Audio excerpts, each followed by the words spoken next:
Les épreuves physiques et sportives du BEPC aujourd'hui, l'épreuve DPS marque le démarrage effectif des examens à grand tirage. Et puis Derek Chauvin doit comparaître aujourd'hui devant la justice du Minnesota que risque l'ancien policier accusé d'avoir tué George Floyd, pas moins de 35 ans de prison en tout cas.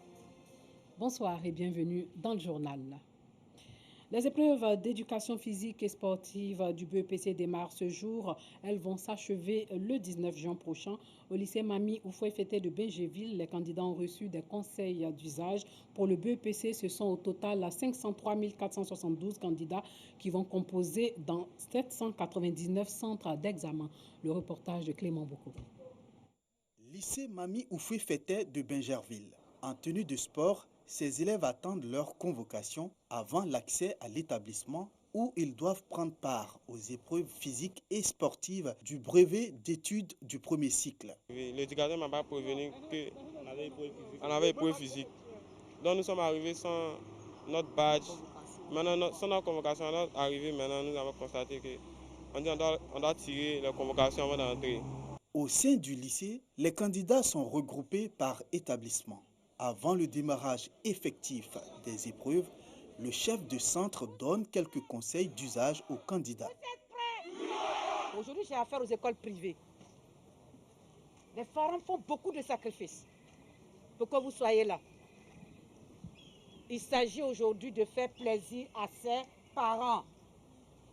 Dire aux parents que les 5 francs qu'ils donnent chaque mois pour payer vos études, que vous pouvez leur faire honneur en travaillant correctement. Dites pas c'est épreuve physique. Donc c'est pas important. C'est une moyenne. Oui, d'abord on fait la course, ensuite on passe au lancer de poids, on fait la gymnastique. Je ne dis pas que je suis vraiment prêt. Mais ça va confier pour les épreuves physiques. Vraiment, je suis prêt pour les épreuves physiques parce qu'à l'école, on a fait beaucoup de révisions. Donc, vraiment, je suis prêt, je suis confiant. À chaque enfant, on a demandé d'être là avec son masque, avec son gel et la convocation et respecter les mesures barrières. Les enseignants aussi ont eu beaucoup de séminaires, ont eu beaucoup de réunions pour que cette année, ils puissent prendre les enfants d'une autre manière, éviter qu'il y ait beaucoup d'enfants. Cette année, le matin, ils ont le droit de prendre 300 élèves et l'après-midi 200 pour que les enfants ne soient pas trop nombreux. Les examens à grand tirage ont donc débuté ce lundi 8 juin avec les épreuves physiques et sportives du BEPC. Ce sont au total 503 472 candidats qui composeront dans 799 centres d'examen. Les épreuves physiques et sportives prendront fin le samedi 19 juin 2020. Au collège Victor Hugo de Boaké, dans le centre du pays, les candidats affrontent les épreuves de l'éducation physique et sportive avec sérénité, mais leur performance est jugée faible par les examinateurs. En cause, la pause de l'apprentissage due à la maladie à coronavirus. Le reportage de Soro Corona. Collège Victor Hugo de Boaké. Premier jour des épreuves physiques du brevet d'études du premier cycle BEPC, session 2020. Le lancer de poids, le saut en hauteur, le tripsaut, la course de vitesse et la gymnastique, des épreuves que doivent subir les candidats. Sur le terrain, des dispositions particulières sont prises pour le respect des mesures barrières de lutte contre le coronavirus. Je viens de visiter déjà 2 centres, le lycée Belleville, le lycée moderne Jeune Fille, et je suis actuellement au collège Victor Hugo pour vérifier les consignes données. On a programmé 200 par demi-journée et les élèves se déplacent par groupe de 10 avec le cache-nez. Dans chaque établissement, nous avons mis d'abord des seaux pour laver les mains dans l'établissement.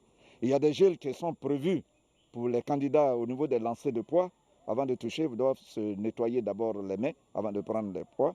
Les examinateurs portent les cache-nez. Ils ont aussi des gants parce qu'ils vont manipuler les fiches. Et donc, la distanciation, nous tenons ça de rigueur. Voilà un peu. Pour ces premiers jours, les candidats ont assimilé les cours dispensés. Oui, l'épreuve physique se passe très bien. J'ai choisi le saut droit, saut groupé, regard d'arrière, regard d'avant. C'est ce qu'il connaît. Un avis que ne partagent pas les examinateurs. Les enfants n'ont pas travaillé concernant les épreuves d'éducation physique. C'est vrai, à la télévision, il y a eu quelques séances pratiques, mais les enfants n'ont pas trop mis la tête là-dessus. Et on le constate. La mobilisation ne faiblit pas à San Pedro dans le cadre de la lutte contre la maladie à coronavirus. Les dons continuent donc d'affluer. Le CHR a reçu du matériel de protection pour le personnel soignant, un don d'une valeur de 23 millions de francs CFA. Sam Kono. Les producteurs de café cacao de la région de San Pedro démontrent une fois de plus leur solidarité dans la lutte contre la pandémie de la COVID-19. La société coopérative de Saint-Paul vient de faire des dons composés de seaux pour lavage de mains, des thermomètres à infrarouge, des cartons de gel hydroalcoolique, des masques chirurgicaux, des gants et du savon remis au président du comité local de lutte contre les endémies. Ces dons sont destinés au CHR, Centre hospitalier régional de San Pedro. Nous avons voulu bien soutenir nos producteurs à travers du matériel. Dans ce cadre-là que nous avons fait un don au CHR de San Pedro avec des dispensaires urbains ou ruraux pour pouvoir vraiment se protéger contre la COVID-19. Nous sommes vraiment contents de cette cérémonie de remise de dons au CHR de San Pedro. Et grâce aux producteurs, toute la population va bénéficier. Le préfet des régions, Ousmane Koulibaly, président du comité local de lutte contre les endémies, a traduit sa reconnaissance aux donateurs. Tout en invitant les autres entreprises à participer à cet élan de solidarité, le préfet demande aux populations de ne pas relâcher dans la lutte contre le coronavirus. Il faut continuer de respecter les mesures barrières, a-t-il ajouté. Une autre maladie qui fait des victimes en RDC, cette fois-ci il s'agit de la maladie à Ebola. La vaccination pour stopper la propagation d'Ebola a débuté dans le nord-ouest de la République démocratique du Congo où la 11e épidémie déclarée il y a une semaine a fait déjà 6 morts. La vaccination a commencé par le personnel médical, les contacts directs des cas confirmés, les contacts du second degré. L'équipe médicale dispose de 1500 doses. 8000 doses supplémentaires ont été commandées. La 11e épidémie d'Ebola en RDC a été déclarée le 1er juin à Mbadanka, chef-lieu de la province de l'Équateur. Et plus de 300 000 personnes ont été vaccinées dans l'est de la RDC où les doses de vaccins non homologués ont été utilisées. Retour en Côte d'Ivoire pour parler de permis de conduire, un sésame pour de nombreux jeunes au chômage. Le conseiller municipal de Port-Boué le sait, il vient donc d'offrir à 3000 jeunes d'Adjoufou dans la commune de Port-Boué des bons de réduction pour passer le permis de conduire.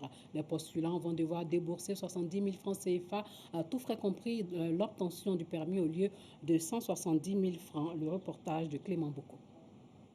Des bons de réduction pour l'obtention du permis de conduire au bénéfice de 3000 jeunes de la commune de Port-Boué. Pour accroître leur employabilité, le conseiller municipal Bandé Karamoko leur offre ces bons qui donnent droit à des cours d'auto-école. Chaque jeune devra débourser la somme de 70 000 francs CFA, tout frais compris, pour l'obtention du précieux sésame. La réalisation de ce projet est rendue possible grâce à l'amicale des auto-écoles de la commune de Port-Boué. Le permis, comme on a dit, toute catégorie, que les gens disent toute catégorie, c'est à 170 000 au minimum. Les bénéficiaires saluent l'initiative et encouragent leurs amis à adhérer au projet. Je dis vraiment merci à M. Bandé Karamoko pour cette occasion, cette opportunité qu'il donne à tous jeunes de la commune de Port-Boué. Et vraiment, que Dieu lui donne encore la force de pouvoir continuer afin que ceux qui nous voient pour cette première occasion puissent venir adhérer. Le promoteur veut l'étendre aux jeunes des autres communes du district d'Abidjan. 3000, c'est donc la phase pilote que nous avons donc lancée. Et Dieu permettant, sur cette phase pilote, qu'on ait donc une réussite. En fonction des demandes que nous allons recevoir, nous verrons dans quelle mesure et de quelle manière relancer donc le projet pour le bonheur d'un nombre important de jeunes de la commune de Port-Boué et pourquoi pas en dehors de la commune de Port-Boué. Bandé Karamoko a plusieurs projets à l'intention de la jeunesse. Récemment, il a initié des cours via l'application WhatsApp pour permettre aux élèves en classe d'examen de réviser leurs leçons et poursuivre les cours interrompus du fait de la pandémie à coronavirus. Les mamans étaient à l'honneur ce week-end. L'Association des femmes de la Riviera 2 a célébré celles qui donnent la vie, éduquent et font partie du fondement de la famille. Clément Boko. Chants et danse ce dimanche à travers les ruelles de la Riviera 2. L'Association des femmes battantes d'Élysée Vira est en fête. À travers ces festivités, elle célèbre les mamans, les épouses, les femmes en général. À l'occasion de cette fête, les femmes ont eu droit à des conseils avisés de leur marraine. Il fallait honorer ces braves femmes qui se sont débattues pour honorer leur journée, surtout quand on sait en quel temps nous sommes, où vraiment la vie sociale est désorganisée. Si des mamans se mettent ensemble pour pouvoir se réjouir, il faut les encourager. La mère, c'est elle qui met au monde, mais aussi, surtout, ce n'est pas le fait de mettre au monde, mais c'est le fait d'élever, d'éduquer, d'accompagner dans la vie jusqu'à ce que cette personne soit une personne responsable en société, qui sait accepter ce qui est bien et refuter ce qui est mal. Des poèmes, des danses et des sketchs pour égayer les femmes battantes d'Élysée Vira.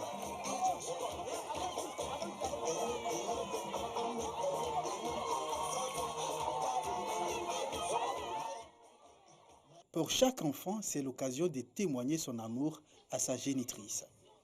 Bonne fête maman, je t'aime. Nous organisons cette fête pour célébrer la maman, pour resserrer nos liens de fraternité et vivre ensemble. La fête des mères est une occasion pour les enfants d'honorer leur mère avec des cadeaux, des fleurs et des objets faits maison. Hors de chez nous, le Premier ministre éthiopien Abiy Ahmed a rejeté aujourd'hui l'idée de former un gouvernement de transition à l'expiration en octobre de son mandat, balayant une suggestion en ce sens de l'opposition qui dit craindre une crise constitutionnelle. Le deuxième pays le plus peuplé d'Afrique devait se rendre aux urnes en août des élections nationales au cours desquelles Abiy Ahmed souhaitait se voir conforté pour mener à bien de nouvelles réformes politiques et économiques.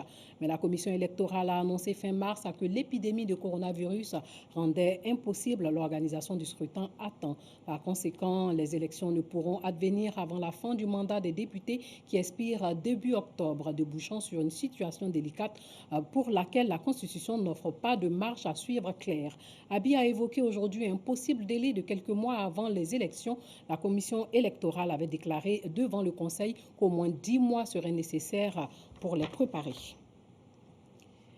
La Cour suprême espagnole, elle, a annoncé aujourd'hui l'ouverture d'une enquête pour établir si l'ancien roi Juan Carlos a une responsabilité pénale dans une affaire de corruption présumée quand l'Arabie avait confié à un consortium espagnol la construction du TGV de la Mecque.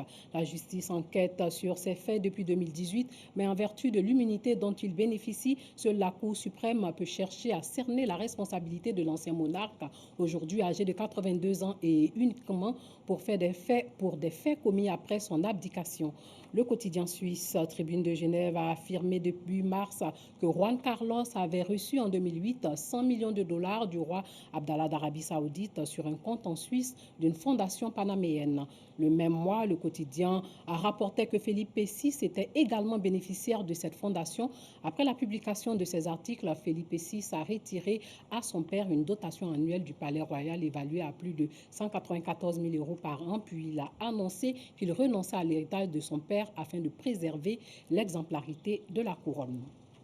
Et pour finir, sachez que Derek Chauvin doit comparaître aujourd'hui devant la justice du Minnesota. Si ce n'est déjà fait, l'ancien policier accusé d'avoir tué George Floyd, l'homme dont le visage a depuis fait le tour du monde, est inculpé pour homicide volontaire sans préméditation. Si elle est très attendue, l'issue de son procès n'est pas certaine. Derek Chauvin comparaît pour la justice ce lundi. Il encourt une lourde peine de prison. Derek Chauvin, ex-officier de 44 ans, est à l'origine de la mort de George Floyd, l'Américain noir de 46 ans décédé lors de son interpellation brutale le lundi 25 mai à Minneapolis, dans le Minnesota. La mort de George Floyd aux mains de la police a déclenché une révolte aux États-Unis où les tensions ne retombent pas depuis une semaine. Licencié le 26 mai, à l'instar de 3 autres agents impliqués dans cette affaire qui ravive les plaies raciales des États-Unis et le sentiment d'impunité dont bénéficient les policiers, Derek Chauvin a été arrêté le vendredi 29 mai. Il est pour l'heure le seul officier inculpé pour meurtre au 3e degré.